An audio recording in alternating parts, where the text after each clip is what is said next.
Shop Talk. It was a busy couple of days in Las Vegas, but we're back in the studio and we've got an exciting guest for you guys today. Our Ethan Braden is a global marketing and brand executive, currently serving as Chief Marketing and Communications Officer at the prestigious Texas A&M University.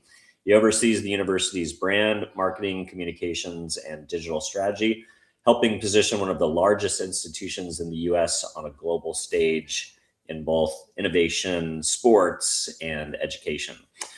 Prior to Texas A&M, Braden held senior leadership roles at the Kraft Heinz Company, where he had led brand communications and reputation strategy for a portfolio of iconic consumer brands. He also spent years at Eli Lilly and Company, building deep expertise in the intersection of healthcare, storytelling, and corporate reputation. Known for blending data-driven marketing with purpose-led storytelling, Braden has built a reputation for modernizing legacy brands and leading large-scale transformations across both corporate and institutional environments. Do you go by, what does the R stand for? Robert. Let's go. Do you go by Robert or Ethan? Ethan. Okay, perfect. I should figure that much since you initialize your first name. But Ethan, welcome to the show, man. Appreciate you coming on. Thank you. Thank you for having me. Yeah. So I know I just gave a little bit of a mouthful there, but would love to hear a little bit of the context. So you want to maybe start with telling me a little bit about where you grew up, where you studied, and how you got into the marketing world. And I'm going to take a wild guess and guess that maybe did you go to Texas A&M for undergrad or for any part of your? No way. Okay, interesting. No. So that's well, I'll be excited to hear the transition story from traditional CPG and healthcare and pharma exec to education. But why don't you take us back to the beginning? Sure, happy to do so. No, I'm jealous of the ring. I want a ring. Maybe if I'm here long enough, I'll earn a ring. We'll see. But no, born in Albuquerque, New Mexico, only child. Had a wonderful experience there. And then chose Willamette University up in Salem, Oregon for my education. Played D3 ball there. Got a great degree in economics and Spanish. Nothing circuitous about this or linear whatsoever. But I had a fabulous fraternity experience at Willamette University with Beta Theta Pi. Oh, nice. So I went to work for them for 3 years after school as a cool. consultant, as a director of expansion, and then a co-director of all things for the nation for a year. And like the men who had come before me, many of us went on to grad school to get a degree and fill a gap so that we could go do really meaningful work. And so was fortunate to have the opportunity to go to Notre Dame and do my MBA there. And while I was at Notre Dame, I interned at Eli Lilly and Company. And so the rest was history. I was fortunate to earn a full-time offer and go down there and spend a decade in marketing before really following my mentor up to Purdue University, where I was the CMO there, and as well as Purdue Global over a 5-year period. So my wife's a Boilermaker. We love Purdue. Hopefully they'll play well tonight against our Let's go. less than loved rival in Texas, or TU as we call them here at Texas A&M. And I've been at Texas A&M now for the last 2 years. Okay, amazing. So lots to unpack there. I've been pretty active in my fraternity, not to the level of joining corporate, but I've basically been an alumni advisor in some capacity since leaving undergraduate. Whether Nice. it was started off with like the LA alumni chapter social stuff right out of school. And then I launched our entertainment alumni chapter, which was the very first affinity-based alumni chapter that had ever been launched. We grew to over 900 members in Los Angeles, including guys like Stephen J. Cannell produced 38 network television shows for TV, and Jim Caviezel played Jesus in Passion of the Christ, and guys who created shows like Are You Smarter Than a Fifth Grader? So it was kind of it was like a unique way to like do an alumni chapter in a place like LA. Well, where it's all about who you know, and it's so geographically focused.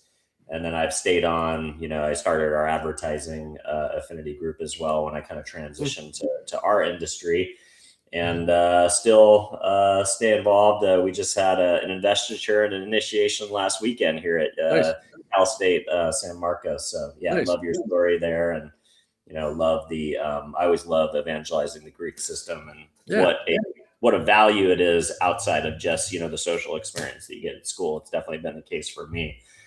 So that's awesome. So and then did I get that right in your bio that you spent some time at Kraft Heinz as well? No, I don't know where that came from. Oh, interesting. Well, I apologize for the AI hallucination. It does happen from time to time. Yeah, it does. Great company, great right? CMO, Todd Kaplan, but not me. Right. Yeah, Todd, and he's at Pepsi, I believe now, right? Or maybe he's currently at Kraft Heinz. I can't remember. Yeah. Cool. Awesome. Well, very cool. Well, so what was the genesis for moving to from like healthcare and CPG, kind of a traditional marketing role within a large organization, and then moving to education? And was that at all a learning curve? What were the similarities and differences? We'd love to kind of hear about that. Yeah, I got really fortunate that the opportunity at Purdue arose. I followed a mentor and formerly the global CMO at Eli Lilly and Company, Dan Hassler, up to Purdue. I'll never forget it because he called me up and wanted to meet at Starbucks, which was not something we had normally done. We'd go for walks, etc. So this felt serious. And he said, "Hey, I want you to come up to Purdue with me," and formerly Governor Mitch Daniels, then President Mitch Daniels. And I said, okay, tell me more. And the genesis was that he had successfully run the research foundation there at Purdue for years. But when it came time to launch their 150th anniversary, they realized that they had a marketing deficit. And so they asked Dan to run the 150th. And what he said back was, "I'll do it. But what you really need is a CMO. You need a maturation of your marketing enterprise here at Purdue to do it well." And so he said he'd do it for a little bit, but he wanted his successor from the start. And he called me and said, "Come up here, work for me for a little while, and then he'll ride off into the sunset, and I'll take over." And that's exactly what we did 18 months later. When COVID hit, he did one of his many retirements, and I shifted seats to reporting to Mitch Daniels for the first time and running the marketing enterprise there at Purdue. In terms of the learning curve, a lot of similarities between pharma and education in that respect. It's regulated, matrixed, lots of influence without authority, subject matter expertise, working with the faculty, not a lot different than working with our researchers, and also very motivational. Getting up each morning and going to a place where you believe that you are doing something that's creating a brighter, safer world. Felt the same way in pharma as it did in higher education. So very altruistic and motivational in that respect, and also marketing complex. If I think about here at Texas A&M or formerly at Purdue, we're not marketing Colgate. We're not marketing toothpaste, right? We're marketing the product of 16 colleges, of multiple locations, of hundreds of majors, of 82,000 students, of 650,000 alumni. It's an incredible place to build marketing muscle because it is complicated and it is complex, and to some degree it's commoditized. And so having that focus, having that restraint, looking at the cream of the crop and understanding what's our value proposition and what distinction do we have in the world of 4,000 universities are all really good marketing challenges, and a terrific place for a marketer to cut their teeth to go on to bigger and better things. Yeah, very interesting. Circling back to the fraternity. So one of our most famous alumni and presidents of our global organization at Sigma Chi is Keith Kroc, the founder of the Keith Leadership Institute and Center for Global Policy at Purdue.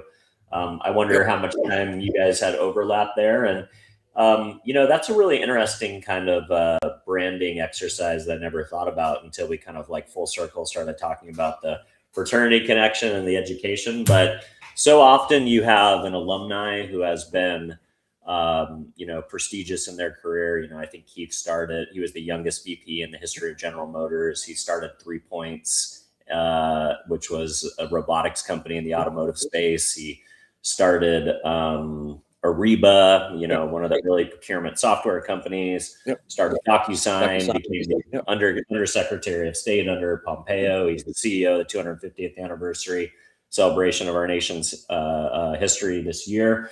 And then, obviously made some money along the way and has a great affection for his time at Purdue. It was very important to him. And then he endows this amazing school.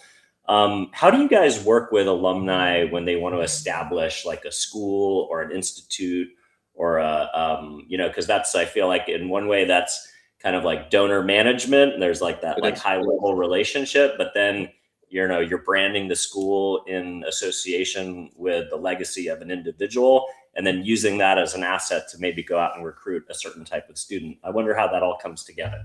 Yeah, it's a good question. And Keith is wonderful. Worked with him after he rolled off the board and had tapped Mike Berghoff to become the chairman of the board at that point in time at Purdue University, a proud Theta Chi.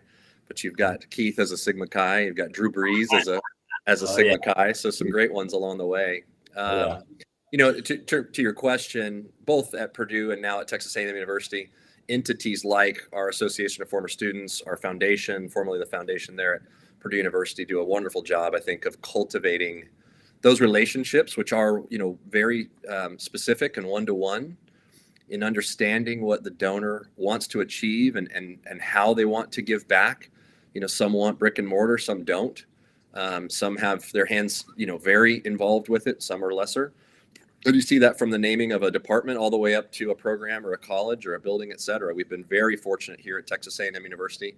One donor comes to mind among many generous ones, and that's Beaver Applin, the founder and CEO of Buc-ee's. And his generosity in the creation of our new Applin Center, which will be our hospitality center, will be our welcome center, a combination between our Mays Business School and our Ag School, as well as putting his name on the marketing department of late. And so you see that play out as where they want the dollars to go and the impact that they want to have.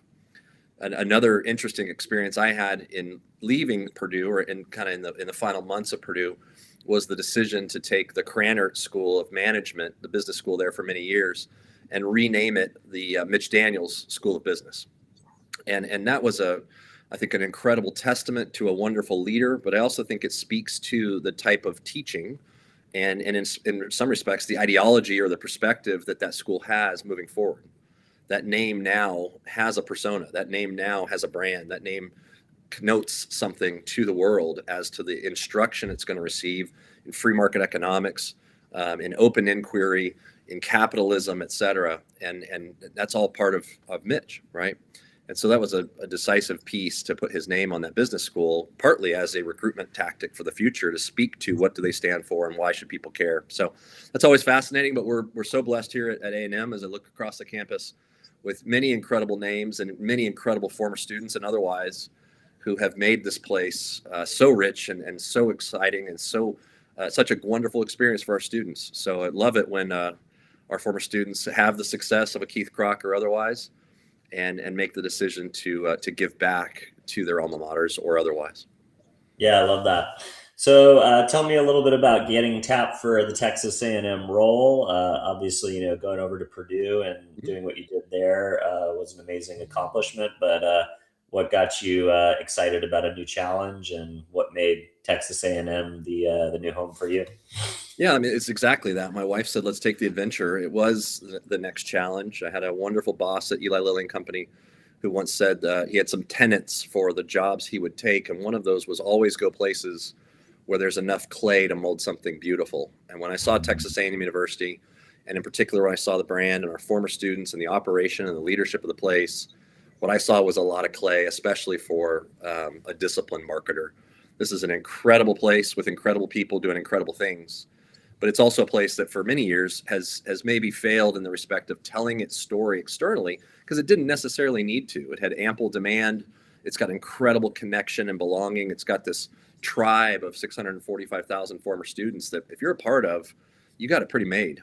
And so in some respects, why do you need to tell anyone else? But if you're desiring national reputation, if you're desiring national conversation, and if you're desiring as a land-grant university in a place that's so values-based to really reach its potential and have the potential impact that it can on the nation and the world, then the nation and the world need to know about you.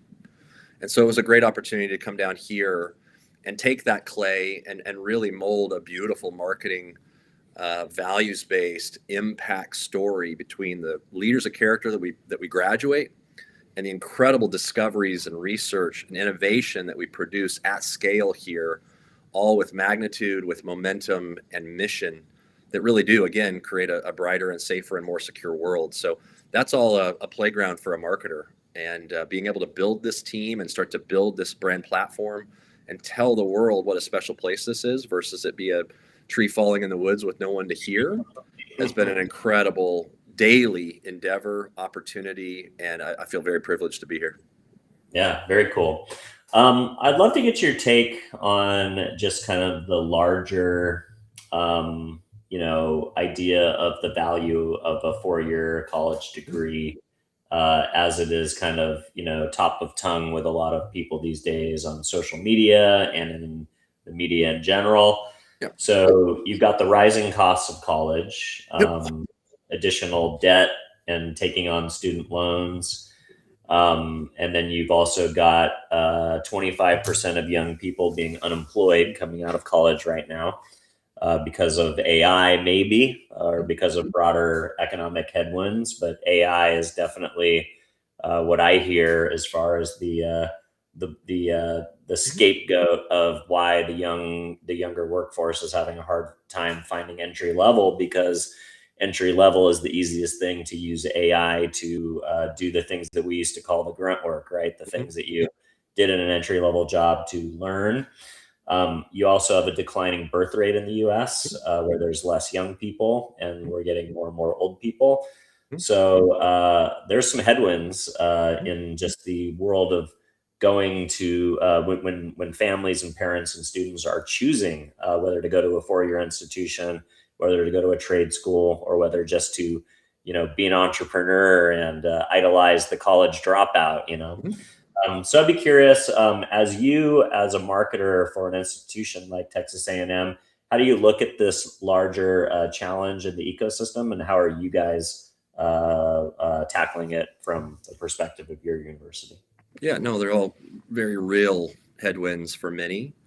And I guess I would start by saying that, in my career, I've marketed some dogs and I've marketed winners, right? And it's a hell of a lot more fun to market winners. And so, when you take the role, you need to know that. Yeah. And coming from Purdue and now especially at Texas A&M University, right now especially, I couldn't be more tickled, I think, with the positioning of this institution in terms of what the nation and that next generation need. Right. This is a land grant university, also a sea grant and space grant. And that land grant spirit, I've become a big fan of the idea that this is about taking education and applying understanding and knowledge to the practical components of change, of impact, of progress, et cetera. So, a land grant public, university here that's had its tuition frozen for the last 4 years. Wow. That has the highest ROI on any undergraduate degree in the state of Texas, that has 82,000 students, that had 83,000 applications this past year, which is a quadrupling in the last 20 years and a doubling in the last 10, is well positioned, I think, in higher education to stand for something and to produce what the nation needs, which is leaders of character that are prepared to come into the workforce, but also their communities and make a difference. And all of the research and innovation that's coming out of this place that's propelling change and healing and prosperity, et cetera. And so I really love how we're positioned. I think all of your headwinds are real. At the same time, I think, you see Scott Galloway and others say that there's still no denying that a college degree is the ultimate difference maker at 18 to 22 for the rest of your life. You're more likely to have a home. You're more likely to get married. You're more likely to donate. You're more likely to pay taxes, right? There's all these contributions. You're half as likely to smoke. Your lifetime mortality rate is lower. Your level of being incarcerated is lower. I mean, there's just all kinds of predictors that still speak to the value of a college degree. Not to say that all 4,000 or 6,000 out there aren't going to face some of these headwinds more seriously than others. But that's a competitive market, right? Especially as your pie shrinks demographically. You got to make sure that what you're offering to the world is value. And Mitch Daniels at Purdue used to call it higher education at the highest proven value, a school that now has frozen their tuition for 14 years. Wow. Right? So you got to make sure that you're going somewhere and you're studying something that's going to matter. You don't want to be in debt. 63% of our students here at Texas A&M graduate debt-free versus a national average of 45%. It's an incredible Wow. place to go get a degree. Some are, some aren't. That will shake out in the market. But for me as a marketer, I love telling the story of this institution because I think what it produces, and in particular, this is as you know, at the fraternity, this often gets said, but I think it's true here as much as anywhere. This is a for life decision, right? Being an Aggie for the rest of your life is an incredible honor that I wouldn't take lightly.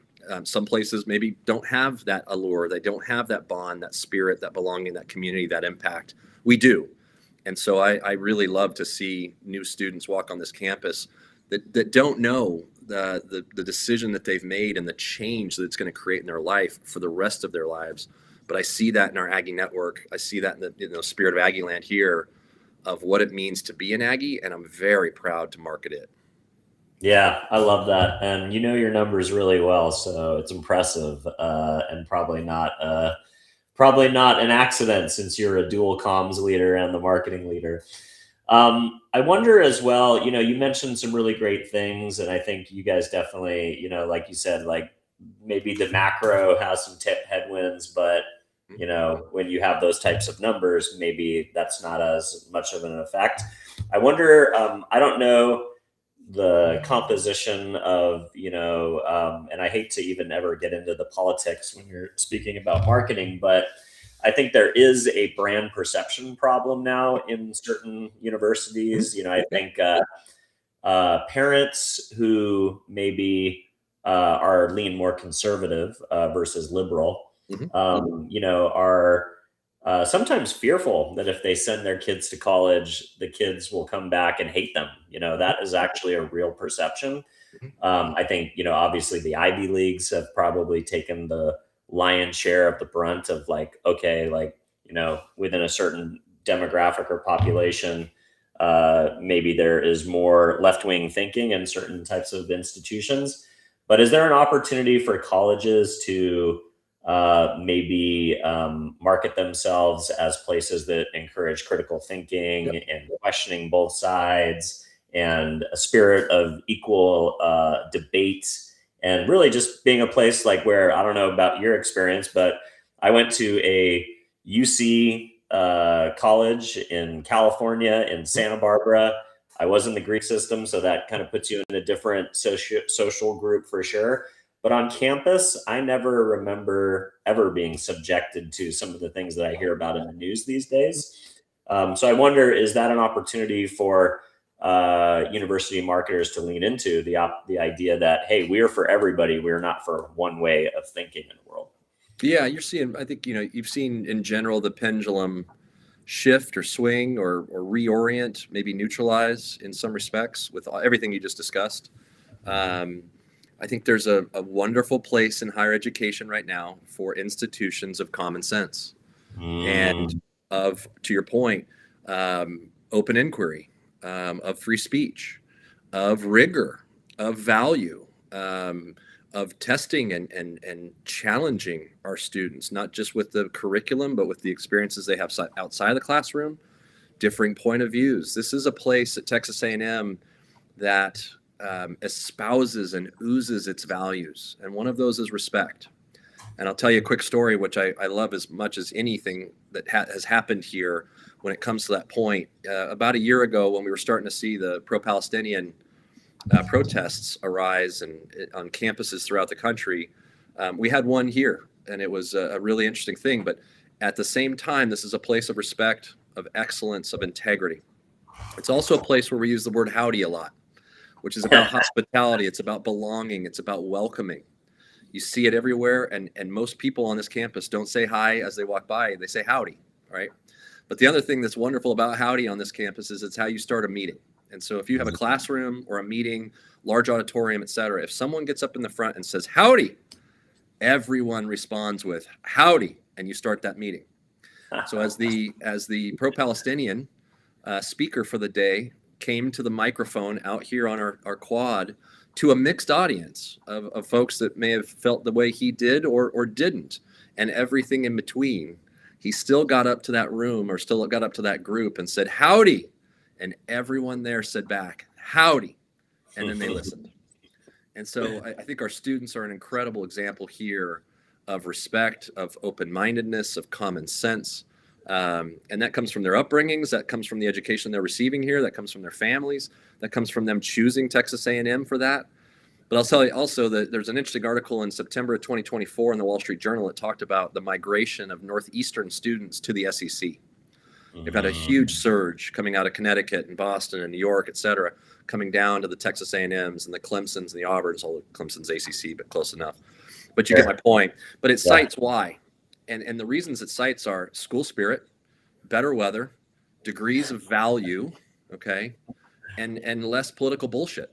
That is desirable to a lot of youth and also their families these days, of where can I go get a great degree that's going to come out with an alumni network as well as the job prospects I want, not be in giant debt, have a great experience while I'm in college, have some school spirit and some fun, have a connection to the place, and come out with an open mind.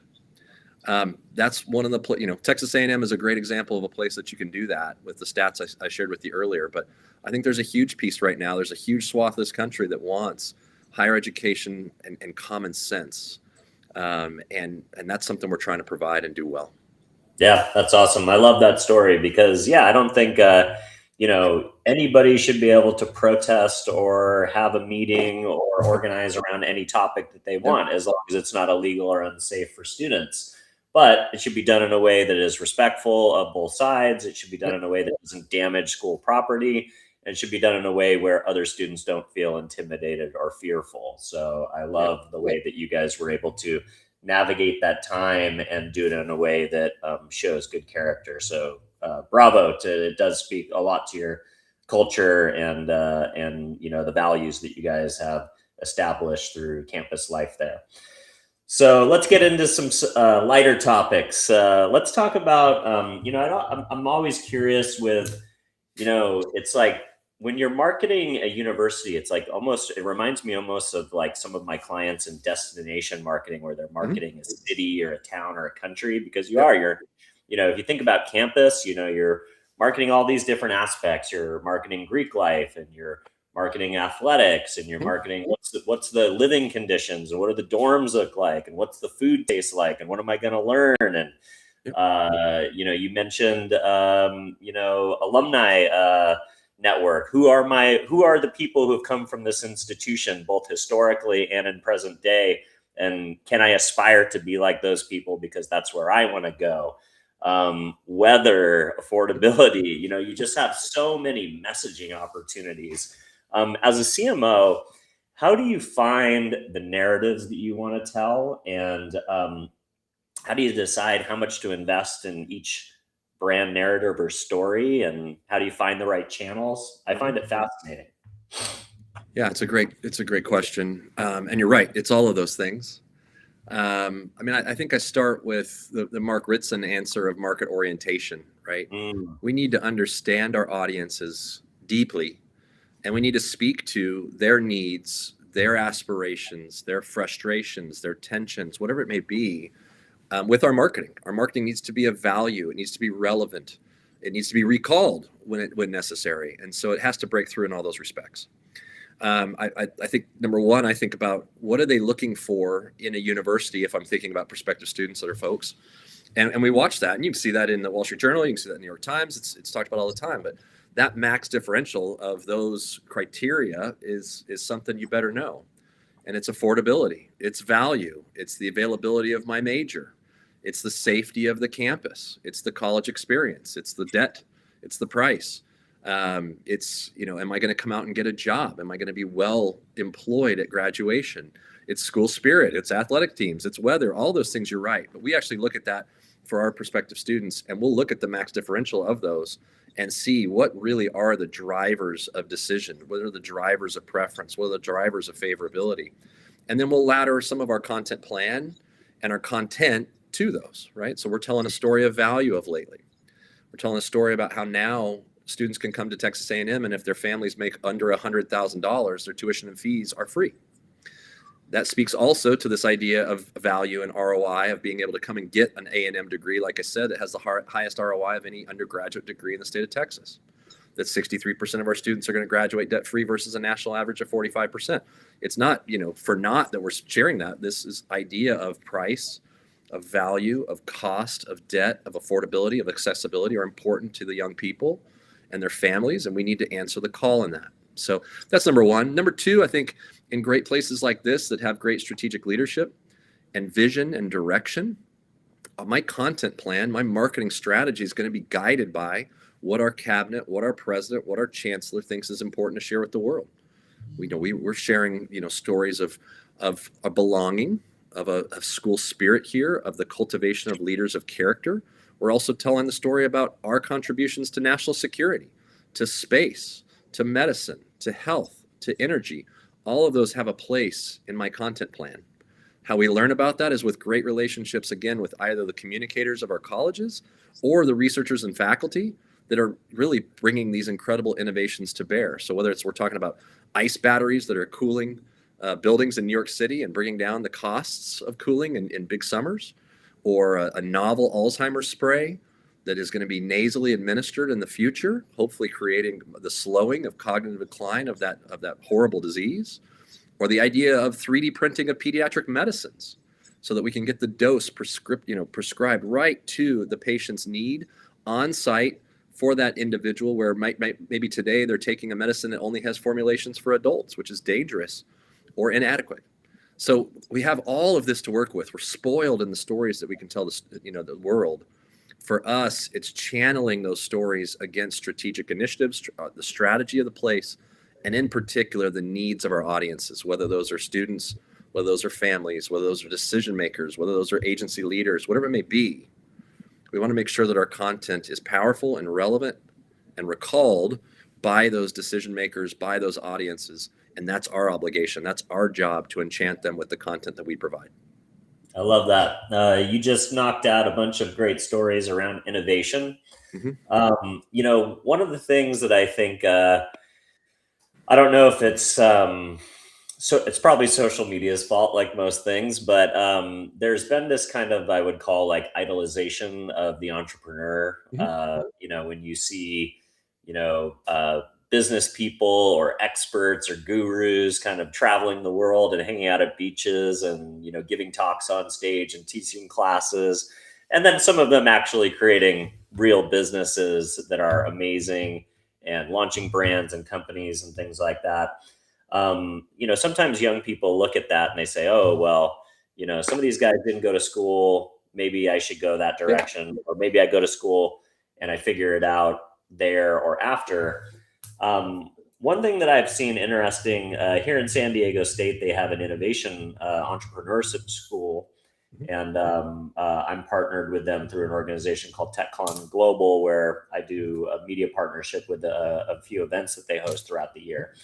And one of the things I found very fascinating is within the entrepreneurship school, you basically get to build a company for 4 years, and your classwork is all very practical, hands-on, focused less about learning about topics and taking tests and writing papers, but more learning things and implementing them and building your business. And they take no equity in your business. When you leave after 4 years, you're free to do as you will. They also have a great circular feedback loop with their NIL program. And I feel like that, at least in my limited world of kind of still having a foot in the door of educational institutions, is a pretty good idea of, like, hey, you can be an entrepreneur and you can go to college and you can have the experience.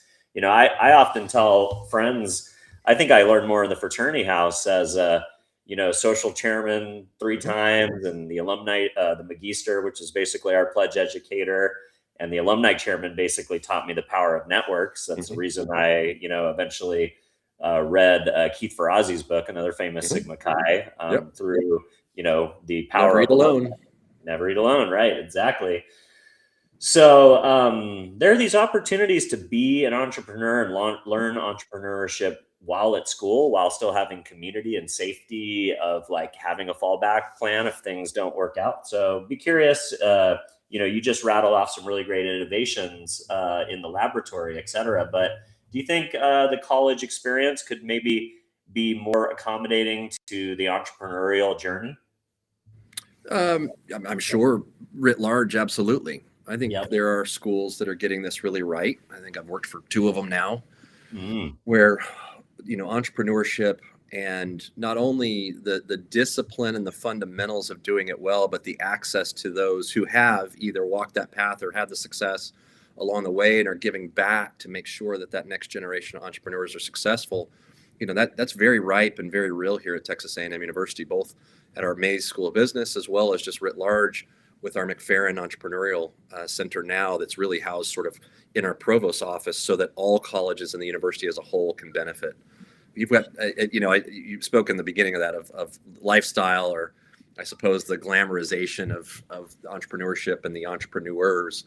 The ones I know are more of the mantra that I think it was Lionel Messi said, it took me 17 years and 345 days to become an overnight success, right? They've worked their asses off, and they still do. One of my dearest friends in town is an entrepreneur of 16 companies here, and nobody works harder. Nobody has a bigger decision factor right now for how he spends his time when it comes to the companies he's starting and the impact that he wants to have. And that's true of Beaver Apple and at Buc-ee's. That's true of Tyler Merrick, our founder and CEO at Joyride Sweets and formerly of Merrick Pet Labs. I mean, we've got some incredible entrepreneurs that our students can learn from, that they can mimic, that they can contact. And these are individuals that are coming back and judging case competitions. They're judging startup pitch competitions and Shark Tanks. We've got an incredible ecosystem here at A&M, and I think that others can model. And I know there's other places doing it well as well. But it doesn't have to be, one or the other. I think our students can come here and have an incredible experience and immediately come out, whether it's a social creator or they've got a business on the side or something to launch right off the bat. They can come here and cut their teeth on it and be better for having done so. And I think that's the environment that we want to create. So I'm very bullish on the entrepreneurial sort of playground that Texas A&M University is for that next generation of those individuals. I love it. I love you've mentioned Beaver Alfie a couple times, the founder of Buc-ee's.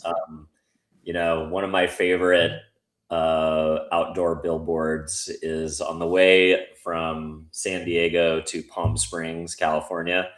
There's a Buc-ee's sign, and it says, "Next Buc-ee's 1,144 miles away." Yep. And it's true. Like people love that brand. It's I don't think I've ever seen a convenience store brand build that much brand love and loyalty and really make it a pleasant experience. Most time going to a gas station or a service station, even on the highways, is it's like try not to get murdered versus having a great, meal and be able to buy cool things and stuff like that. So I agree with you. They are an amazing brand and really a category leader in their ecosystem. So appreciate you mentioning them a couple of times because obviously our audience is very interested in, the brand innovators, especially. All right. Let's talk a little bit about creators. What's really interesting. There's this gentleman that I've got to know really well, a kid named Dylan Huey at USC, who created the first social media fraternity. It was basically a fraternity for men and women, so more of a club, really, if you think about it. Mm-hmm. But you had to have a social media following or be very interested in building a social media following in order to join. A lot of people would say it was maybe more prestigious and harder to get in at USC than some of the top houses. Sure. And, the folks who ended up joining and becoming part of these social media clubs had sometimes hundreds of thousands of followers, sometimes millions of followers.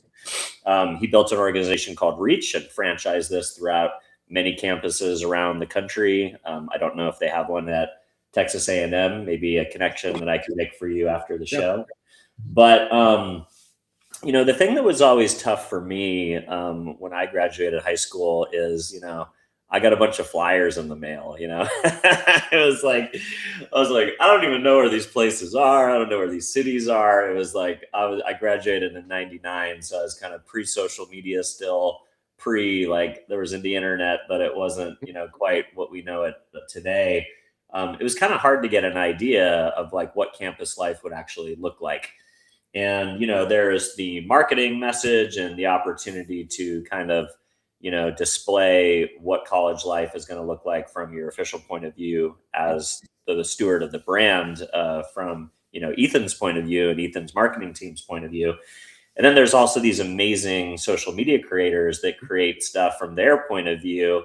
And I think a lot of students, they love that content because it's like, oh, well, this kid in the dorm created it, or this third year athlete created it, or this person who's going through this program created a YouTube vlog or an Instagram story or a TikTok. So they kind of feel like that's like the insider's view or from the student's point of view. Yep. It almost feels like those guys should be, in an NIL program. Those guys get so many views because, kids want to know. They want to see that stuff before they show up, and they want to watch it with their parents, and they want to watch those types of videos before they make their final decision. Yep. So I wonder, Ethan, have you identified who those creators are and formalized any type of marketing opportunities with them? I know there's probably a, little bit of church and state there where they're paying tuition and, they're students, but they're also these marketing engines that could possibly be activated for you guys if there was those types of, data sharing and boosting opportunities. So just curious how you're thinking about college life creators, if you are at all. Yeah, no, it's such a good question. And we're right on the cusp of it. We're right on the cusp of essentially launching a creator program here at Texas A&M that I think has so much potential. As you spoke to the reality of it, I think about most recently, my family and I went on a Royal Caribbean cruise for the first time. I didn't watch Royal Caribbean's promotional videos. I watched folks, and boy, are there a lot of them. Walk around the ship for 15 minutes and show me the water slides and the dining, and in fact, my room, right? Yeah. So I could get a real perspective of what we were going to come in and do. And I needed that insider perspective of how to be successful, how to keep my kids entertained, how to skip the lines, how to get the best deal, where the best meals were, what to avoid, what shows to go see, right? I got a very real perspective by largely YouTube or Reddit for that matter. And it's authentic and it's lived and it's human, right? People follow people, not necessarily institutions. Mm-hmm. And that's the same true, here. You can watch a video of a student athlete. You can watch a video of a student leader. You can see your dorm. You can see your major. You can see whatever you want these days with as easy as it is to create content and to distribute content on these thousands of campuses. At Purdue, we went out and created ambassadors. We actually started the program during COVID. They were a big shot of vitamin C and very positive reinforcement in content, but also in action on our campus to live the right behaviors that we needed for the campus to stay open. And when we got through that, we saw that out of these 300 students that were working in this capacity, a handful of them were really exceptional from a marketing, communications, creation, social media standpoint. And so we created this ambassador program that now they continue on with, that is essentially creating content against the things that they're interested on campus. And it's, again, very authentic and real. That was kind of at the front end of the creation. I think we harnessed the students that showed us they could do it and created with them. I think we're now in an era where they're out there already. And so we're talking and looking at the numbers, et cetera, and saying, where is there a natural partnership? We don't want to dilute it. We don't want it to become synthetic and not as authentic as it is. But we've got students on here, on campus today that are either telling the stories of what it's, to be a fisherman at Texas A&M University, or day in the life and everything in between. And how do we harness? How do we partner? How do we fan that flame? How do we create more instances for our students and our former students to evangelize why they love this place and tell the world and share that word of mouth? And so now it's a little different pursuit of, they're out there. Can we work with them? Can we incentivize them? Can we partner with them? Do we need to just leave them the hell alone and let them keep doing a great job the way they're doing it? Can we create a Creator Institute where we're bringing back the guys from Dude Perfect or Ryan Trahan or Carolyn Dobbs, the creators we have out in the world, to help them even be more successful? What does it mean to navigate YouTube, for instance? What's it mean to navigate Reddit? How do you create content? How do you distribute? How do you create a following? Those are all things that we can now potentially offer that creator program here. You can pay them, and I think we will, but a bigger piece of it is, how do you be successful and how do you scale this, not just while you're here, but thereafter? Your content certainly changes. And so we're having discussions with a firm on creating that as we speak. And there's so much clay in this space to stand this up, especially at a place of this scale, and it not just be the institution talking about itself, but actually, students, faculty members for that matter as well, talking about the experiences they're having for their audiences in a real fashion. It's an incredible opportunity. Yeah, I love it. And it sounds like you are right on the, I've always thought about this, 9 years as a creator, economy marketer. I always thought, wow, when before NIL, brands used to come to us and say, hey, we need to activate cheerleaders and, Right. sorority girls, because that's the only way we can get any kind of, any kind of juice inside of these college campuses. And obviously, NIL has changed the world since those days of having to figure out ways to find creators that either were fans of a particular university, had attended as an alumni, and or were part of these, kind of subcultures that had built up audiences like cheerleading or Greek life. NIL. So you're a D1 school, right? We are. Yeah. So you guys are in the thick of, probably one of the most transformational moments in sports. I have a friend who's a family wealth manager, and, he signed a young man who's getting, NFL contract style numbers, as a quarterback, and they can really make amazing money while they're in school. And then, the negotiation when it comes time to go to the pros. And then you got this kind of emerging phenomenon of the coach that brings quite a bit of media value to the organization. Deion Sanders, Michael Vick just joined a historically Black college in Virginia. I might be forgetting the name, but they did a 12-part docu-series on Michael Vick coaching this team in Virginia that debuted and premiered and streamed on ESPN.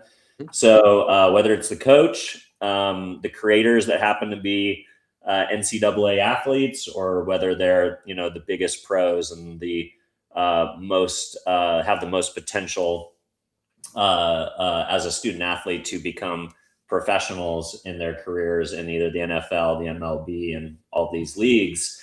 And now these kids don't have to worry about, they can stay at school for 4 years and make plenty of money. They don't need to pop up to the pros right away. And that's something that they're thinking about.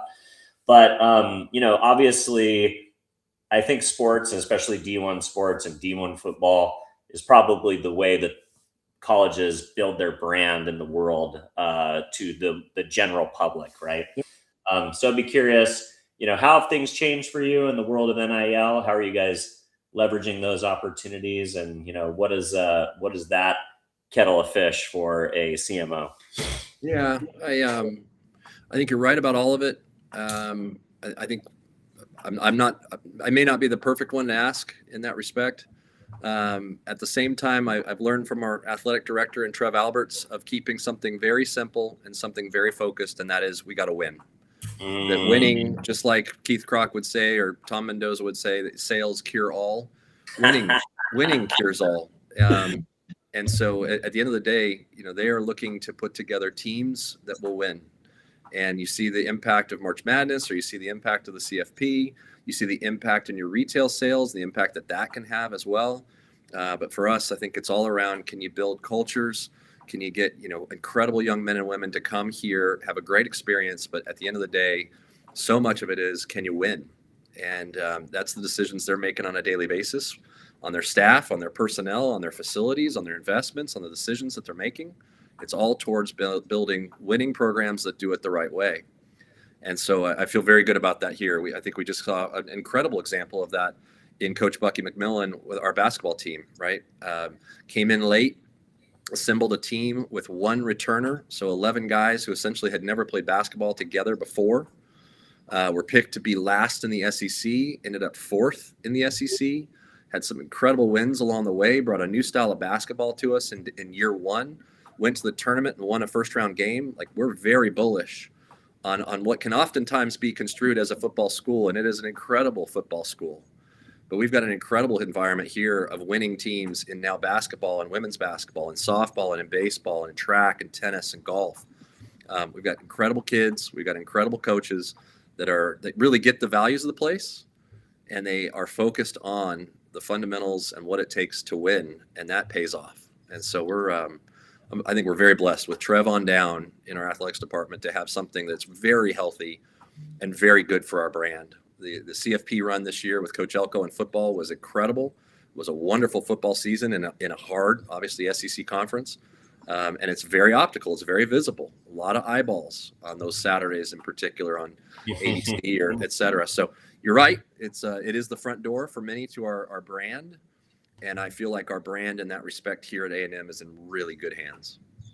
I love it. That's a very diplomatic answer, focusing on the winning. And I think that's really true. It's I think people get a little bit spun up, in this ecosystem because how much money is being thrown around these days.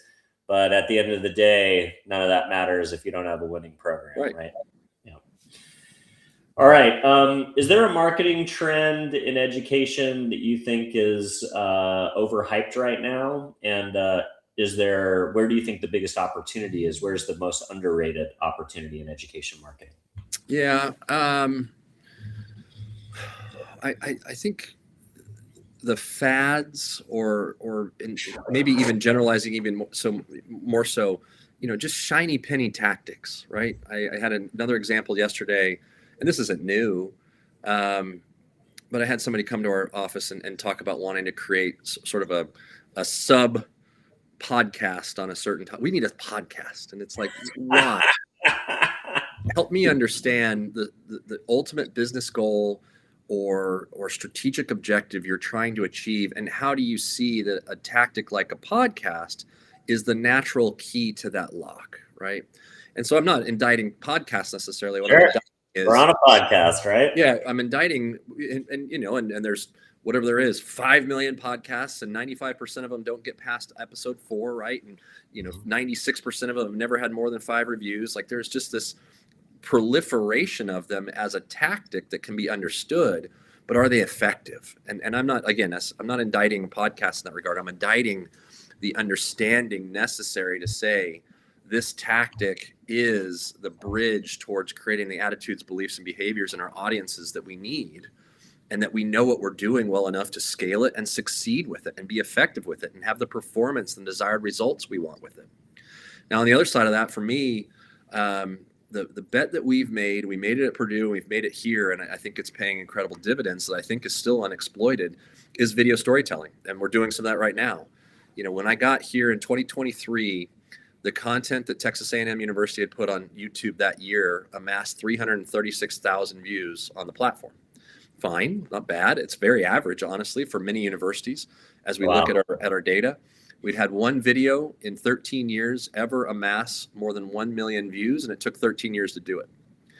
Fast forward to now. So since August of 2024, so 18 months, if you will, our content that we've put out since that point, 336,000 previously, our content since then has enjoyed 120 million views. Woo. We have almost twice the views of our next closest benchmarked peer, and 3, 5, up to 400 times more than many that we do benchmark. They're not exploiting that space. They're not getting to know YouTube and what it takes to succeed in the space. 92% of our views of that 120 million are outside the state of Texas. An incredible avenue for me to storytell outside the state for national reputation, national conversation. The other piece that I love about it is with our content is strong.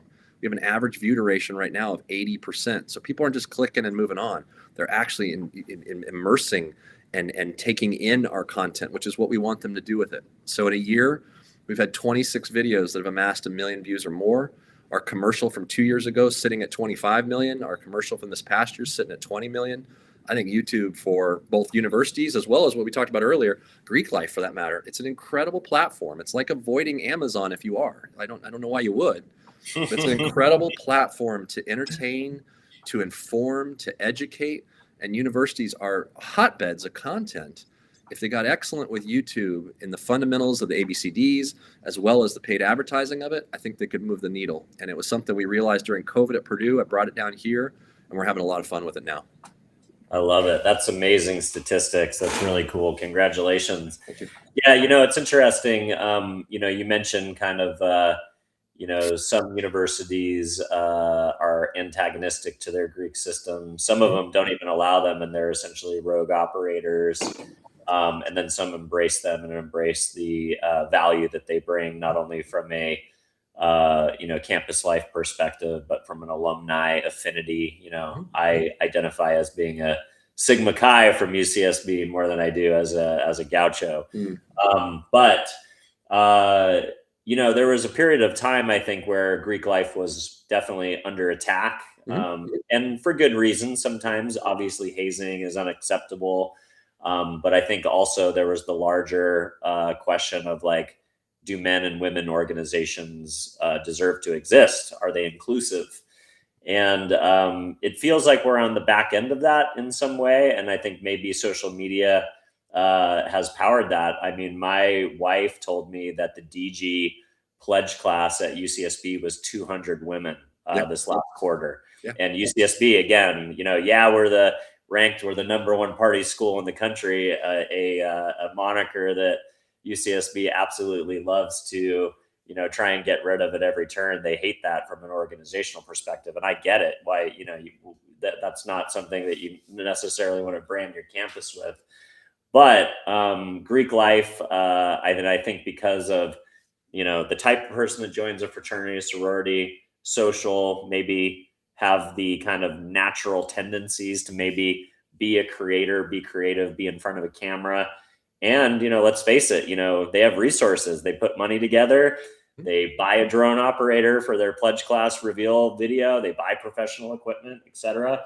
So I wonder, as a marketer that, has more experience, as someone who worked in the national organization of your fraternity, but as someone that has to interface with the Greek system in your current role, do you feel like fraternities and sororities are kind of on the other end of maybe a low dip that they maybe had in the early aughts or the 2010s? Yeah, I think I don't know where we are in that spectrum necessarily, and the end of it, et cetera. I think the biggie is, just like anything on this campus and campuses in general, are you adding value, and are you making a material contribution to the realization of the vision and the goals of the place? And when those are in conflict, that's a problem, right? If you see the binge drinking, or if you see the low grades, or you see the hazing, or the immature behaviors, or the fraternizing, et cetera, I can see how administrators and others, and parents for that matter, are going to look at that with a black eye. If you're adding value and outside of the classroom, creating community and belonging and teaching values, if your GPAs are above the all men's and all student averages, if you're adding value from a philanthropic or charitable standpoint, if you're producing student leaders that are leading in that space but beyond, right? If your alumni are happy, I suppose, to say, with what's going on, and so they're obviously supporting the chapter but also the university. All of those things are in alignment with what the university is trying to create and what they're trying to achieve. And so I think it was late 90s where we saw things like Balanced Man and Men of Principle and others, where the fraternity said we need to stand for something bigger. We need to stand for something and stand out for standing for something. These are groups that came along in the late 1700s, early 1800s. They were literary societies. They were values-based. They were teaching leadership. They were making men and women better. And so getting back to those roots and having a distinction or a differentiator, that it's not just about men or women congregating, but that there is something of value there, that there is a synergy, and that there is a positive output needed to shine through. And so organizations seem to have gotten much more serious about that. They've invested heavily. It's my fraternity with the Wooden Institute, for instance, with the naming of John Wooden, of creating and instilling, the values of Kouzes and Posner's leadership challenge, for instance. We have to add value. And if you're not, you'll wither. And you see that. You'll wither with the administration, or you'll wither in your demand, one or the other. And so I think, we see great Greek systems across the Midwest and in Texas. You see them at a lot of land-grant universities. It's where good things are happening with them, where they don't have the value proposition, the value to join and spend time here and live in this place and pay money, et cetera, to do so. If the market demands have created alternatives that are more compelling, then you're going to lose. And so it's up to the Greek system. It's up to the Greek, leaders as well as its members to show that value, to espouse that value, to support that value. And it's a competitive environment for that. Our Corps of Cadets has 2,300 individuals in it. I guarantee they've seen value in it. It's got a legacy to it, and people join it. Would they be in the Greek system otherwise? Probably some of them. But they've got such a brand, such a legacy, that many students choose to go that direction, and that's wonderful. They're having a good experience, and it's creating leaders of character. So I'm a big fan. I've been a big fan of administrators that support them. But at the end of the day, you know, I want them to be a place where I'm going to send my sons and my daughter. And they have to add value, and they got to protect them, and they've got to be good to them. And if they're not, then you know, as much of a Greek proponent as I am, I wouldn't espouse that. I wouldn't support that. Yeah, I agree 100%. You know, the ad agency 72 and Sunny, they love to talk about the fact that they their conference room and their bleachers for their creative space is built with the floors of the John Wooden winning season in UCLA, and I can't remember what year it was, but they literally harvested the wood from the gymnasium at UCLA and built their conference room table out of that reclaimed wood and their bleachers. So yeah, what a great legacy. And you know, I love when sports and creativity collide. Yeah, I think that's such cool. an exciting time. Ethan, thank you for giving us an hour of your time. Absolutely fascinating conversation and a fascinating career. And I love the opportunity to riff with a fellow Greek man about the value that it's added to both of our lives. So thank you for entertaining me with that part of the conversation. Ethan, if folks want to stay in touch, stay current with your thinking, or learn more about the university, where would you like to point folks? Yeah, well, so for me, it's just LinkedIn. I'm easy to find. R. Ethan Braden on LinkedIn. One of my favorite things for Texas A&M right now is our stories page. So stories.tamu.edu, stories.tamu.edu. Incredible website that my team started about a year ago. Some of the best storytelling, research developments, individuals can be found there. We modeled it off a Starbucks story page and others.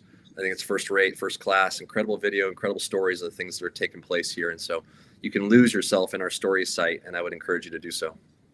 Amazing. Well, thank you for spending some time with the audience today. And for those of you who might be watching for the first time at home today, don't forget to give us a follow or a subscribe. If you're listening to the show, a honest review on whatever podcast platform you happen to be listening is how we find a larger audience organically. And if there's an Aggie in your life, or maybe a young man who might be going off to college soon and wants to think about whether they should become was it a Theta Chi, did you say? Beta Theta Pi for me. A Beta Theta Pi or a Sigma Chi, you can share this conversation with them, and we both have our biases.